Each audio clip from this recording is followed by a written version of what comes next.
பேச்சுக்கலையின் பிதாமகன், தமிழ் வார்த்தைகள் என்னை பேசு என்னை பேசு என வரிசை கட்டி நிற்கக்கூடிய அண்ணன் பரப்புரை செயலாளர் நாஞ்சில் சம்பத் அவர்களை அரங்கம் நிறைந்த கரவொலியோடு வருக வருக என வரவேற்கிறோம்.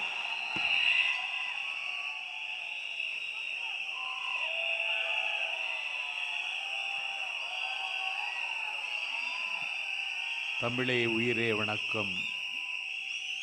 தாய் பிள்ளை உறவம்மா உனக்கும் எனக்கும். தமிழக வெற்றி கழகத்தின் மாநில மாவட்ட செயல்வர்கள் கூட்டத்திற்கு தலைமை தாங்கியிருக்கின்ற கோடி நிலாக்களுக்கு குளிர்ச்சி தருகிற எங்கள் கொற்றவன், தமிழ் மக்களின் துயரங்களுக்கு ஆறுதலையும் துன்பங்களுக்கு விடுதலையையும் கனவுகளுக்கு நம்பிக்கையையும் தருவதற்கு காலம் தந்த தலைவர் தளபதி விஜய் உள்ளிட்ட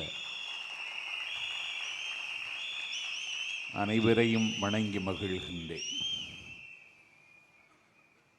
இன்றைக்கு மொழிப்போர் தியாகிகள் நினைவு நாள். பொருள் படைத்தோர்கள் உன்னை புறக்கணித்த பொழுதும் உனக்காக இழப்பதற்கு என்னிடத்தில் ஒரு உயிர் இருக்கிறது என்று அன்னை தமிழுக்காக அக்னி பர்வதங்களை அணைத்து கொண்டு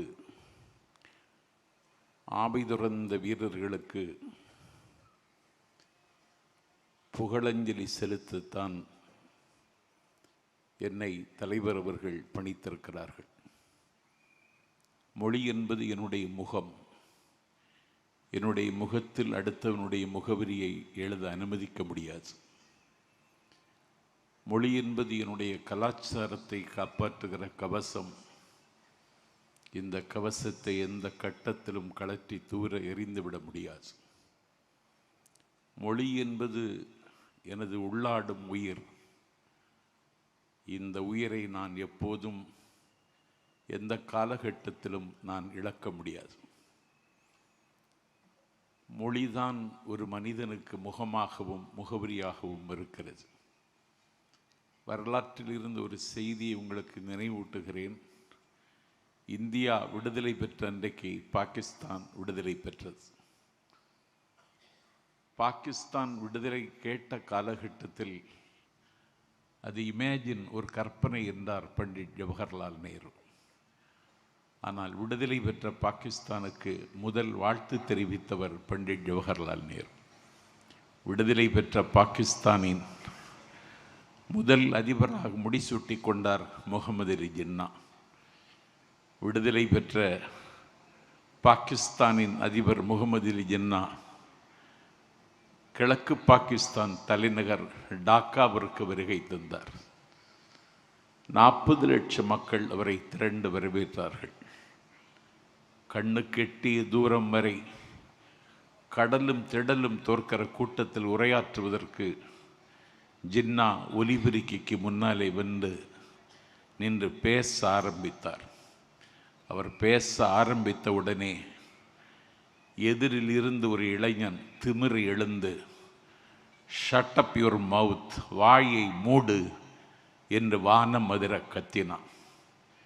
எங்களுக்கு ஒரு புதிய நாடு பெற்றுத்தந்த நாயகனை நீ வாயை மூடி என்கிறாயா என்று அவன் வாயை அமுக்கி அவன் தோளை அழுத்தி அவனை உட்கார வைத்தார்கள். மீண்டும் ஜின்னா பேச ஆரம்பித்தார். அப்பொழுதும் அந்த வாலிபன் திமிர் எழுந்து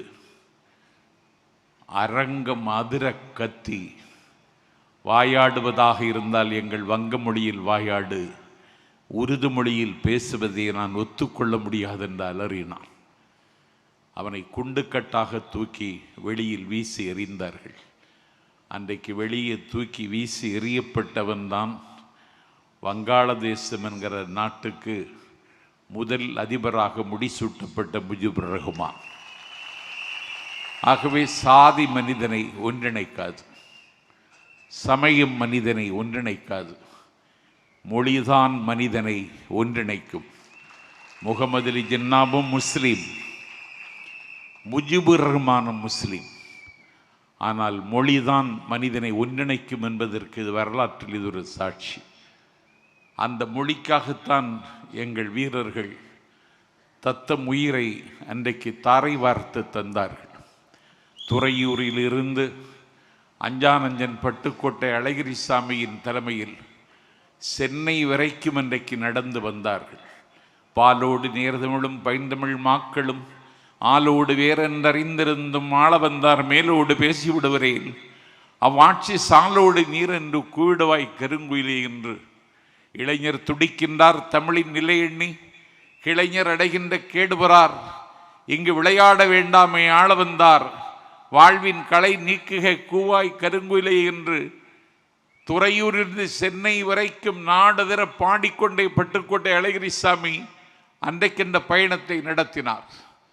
8 திசையும் 16 கோணத்திலும் மொழிக்காக மூண்டெழுந்த போர் உலக வரலாற்றில் எந்த நாட்டிலும் இல்லை. பட்டுப்பூச்சிகளின் பிரதேசம் வியட்நாமில் பௌத்தத்திற்காக புத்த பிட்சுக்கள் தீக்குளித்தார்கள். ஆனால் மொழிக்காக தீக்குளித்த மரபு தமிழர்களுக்கு மட்டுமே உரிமையுடைய போர் இந்த போர். நாங்கள் இந்திய ஆதிக்கத்தை எதிர்க்கிறோம், இந்தி என்கிற மொழியை எதிர்க்கவில்லை. Hindi is a symbol of domination. Hindi is a symbol of Delhi. Hindi is a symbol of religion. Hindi is a symbol of Manudharma. Hindi is a symbol of disintegration. Hindi is a symbol of discrimination. இந்திய அநீதியின் சின்னம், ஆதிக்கத்தின் சின்னம், மதத்தின் சின்னம், மனுதர்மத்தின் சின்னம், பிரிவினையின் சின்னம். அதனால் நாங்கள் எதிர்க்கிறோம். என்னுடைய தமிழ் மொழியின் மீது மேலாதிக்கம் செலுத்துவதற்கு உன்னுடைய மொழிக்கு எந்த தகுதியும் இல்லை என்பதை வரலாற்று ரீதியாகவும் லிங்குஸ்டிக்ஸ் மொழியியல் ரீதியாகவும் நாங்கள் எந்த மன்றத்திலும் நிரூபிக்க முடியும். ஆனால் இந்த மொழிக்காக தங்களுடைய ஆவியை என்றைக்கு அவர்கள் துறந்தார்கள். இங்கே தலைவர் அவர்கள் மலரஞ்சலி செலுத்தினாரே 1938 தலைநகர் சென்னை சிறைச்சாலையில் தாளமுத்து உயிர் துறந்தான், நடராஜன் உயிர் துறந்தான். 1965 மொழிப்போரில் கீழப்பழுவூர் சின்னசாமி அண்ணாவினுடைய சிலையை அரவணைத்துக் கொண்டு கங்கா ஜலம் கொண்டு அம்பாளுக்கு அபிஷேகம் செய்வதைப் போல தன்னுடைய தேகத்திற்கு தானே பெட்ரோலை ஊற்றி தானே தன்னுடைய தேகத்திற்கு தீயை பற்ற வைத்து முத்து பற்றி பிடித்த தீ ஜுவாலை விட்டு கொழுந்து விட்டு எரிய என் பெருமைக்குரியவர்களே, முத்து பற்கள் வெடித்து சிதற, மோகன முடி கருகி சுருள, வறண்ட வயலை போல உடம்பு பாலம் பாலமாக வெடிக்க, உடம்பிலிருந்து தண்ணீர் ஆறாகி ஒழுக, நிற்க சக்தியற்று நிலத்தில் சாய்ந்து கீழே விழுகிற பொழுதும் ஆதிக்க இந்தி வீழ்க, அன்னை தமிழ் வாழ்க என்று மொழிந்து கொண்டே அவர்கள் அன்றைக்கு முடிந்து போனார்கள். கீழப்பழுவூர் சின்னசாமியை தொடங்கி விருகம்பாக்கம் அரங்கநாதன், கோடம்பாக்கம் சிவலிங்கம், கோவை ஆரோக்கியசாமி, பீளமேடு தண்டபாணி, ஐயம்பாளையம் ஆசிரியர் வீரப்பன், விராலிமலை சண்முகம், கீரனூர் முத்து, சத்தியமங்கலம் முத்து என்று அன்னை தமிழுக்காக ஆவி துறந்தார்கள். மண்ணெல்லாம் வீரம் பேசும், மலரெல்லாம் தமிழாய் மாறும், பெண்ணெல்லாம் பொய்யாய் சீரும் சிவகங்கை சீமையில் பிறந்து கலை தேடுவதற்காக சிதம்பரத்திற்கு அண்ணாமலை பல்கலைக்கழகத்திற்கு படிக்க வந்த மாணவன் இந்தியாதிக்க எதிர்ப்பு ஊர்வலத்தில் அவன் நடைபோட்டு பட்டாள நடைபோட்டு வருகிற பொழுது அவனை சுடுவதற்கு காக்கி சட்டை அணிந்த காண்டா மிருகங்கள் துப்பாக்கி எடுத்து சுடுவதற்கு குறிபார்த்த பொழுது பட்டனை திறந்து சுடு, ஆசை தீர சுடு என்று மார்பை காட்டி குண்டை மார்பில் வாங்கி மரித்து போனான் மாணவன் சிவகங்கை ராஜேந்திரன். நஞ்சறிந்தி செத்தான் மாயவரம் சாரங்கபாணி. உயிரற்ற உடலோடு உடையார்பாளையத்தில் மரத்தில் தொங்கினான். அந்த மொழிப்போர் தியாகிகளை நான் இன்றைக்கு கொண்டாடுகிறோம். சேனை ஒன்று தேவை, சேனை ஒன்று தேவை, செந்தமிழ் காக்க சேனை ஒன்று தேவை என்று பாடினான் பாரதிதாசன். செந்தமிழ் காக்க இனி ஒரு சேனை தேவைப்படுமானால் அந்த சேனையை தருகிற இயக்கம் எங்கள் தளபதியின் தமிழக வெற்றி கழகம் என்பதை மத்தளம் கொட்டி வரி சங்கம் நின்றூதி. நான் இன்று சொல்லுகிறேன், அந்த சேனை எங்களிடத்தில் தான் இருக்கிறது. நீங்கள் இந்தியை எதிர்ப்பதாக நாடகம் போடுகிறீர்கள். 40 நாடாளுமன்ற உறுப்பினர் உங்களுக்கு இருக்கிறார்கள். நான் கேட்கிறேன், அன்டெமோக்ராட்டிக் கண்ட்ரி, அன்சிவிலைஸ்டு பீப்புள் என்று இந்தியாவினுடைய மனிதவள மேம்பாட்டுத்துறை அமைச்சர் நாடாளுமன்றத்தில் பேசினார். என்ன எதிர்வினையாற்றினீர்கள்? எம்பி என்றால் யார்? He is one of the DMK that have invaded Delhi.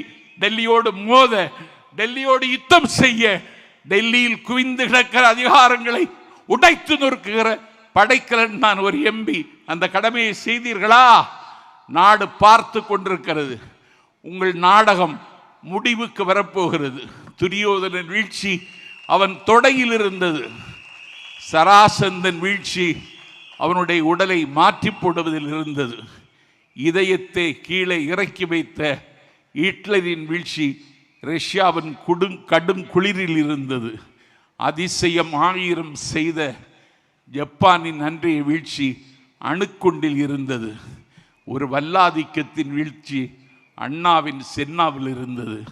உய்ய வந்த தமிழினத்தை உய்யாது தடுத்து குடும்ப புற்றில் குடியிருக்கும் பூனாகங்களின் வீழ்ச்சி எங்கள் தளபதியின் கையில் இருக்கிறது என்பதை வருகிற காலத்தில் எழுதுவதற்கு நாம் மொழிப்போர் தியாகிகள் நிறைவு நாளில் சூளுரைப்போம்.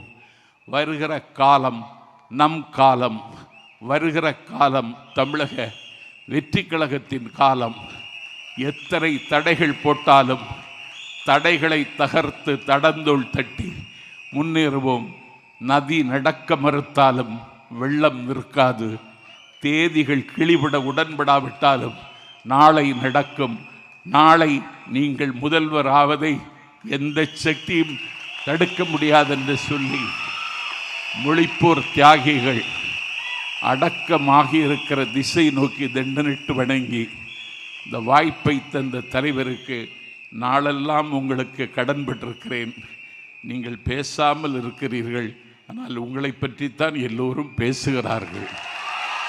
இப்படி ஒரு வரலாறு எனக்கு தெரிந்து உலக வரலாற்றில் எங்கேயும் இல்லை. அவர் பேசுவதே இல்லை, ஆனால் அவரை பற்றித்தான் எல்லோரும் பேசுகிறார்கள். கானப்பறவையின் கலகலை என்று சொல்லக்கூடிய ஓசையும், தயிர் கடையிற் பொழுது வருகிற மத்து ஓசையும், மதகை உடைத்து கொண்டு வருகிற தண்ணீரின் ஓசையும், உழவன் பாடுகிற அந்த ஓசையும், ஆலயமணியின் ஓசையும், எல்லா ஓசையும் விட இப்பொழுது நல்ல ஓசை விசில் ஓசை. இந்த ஓசையை எல்லா திசைக்கும் ஆசை ஆசையாய் கொண்டு சேர்ப்போம் என்று சொல்லி வாய்ப்பை தந்த தலைவருக்கு நன்றி சொல்லி விருப்பமில்லாமல் விடைபெறுகிறேன். நன்றி, வணக்கம்.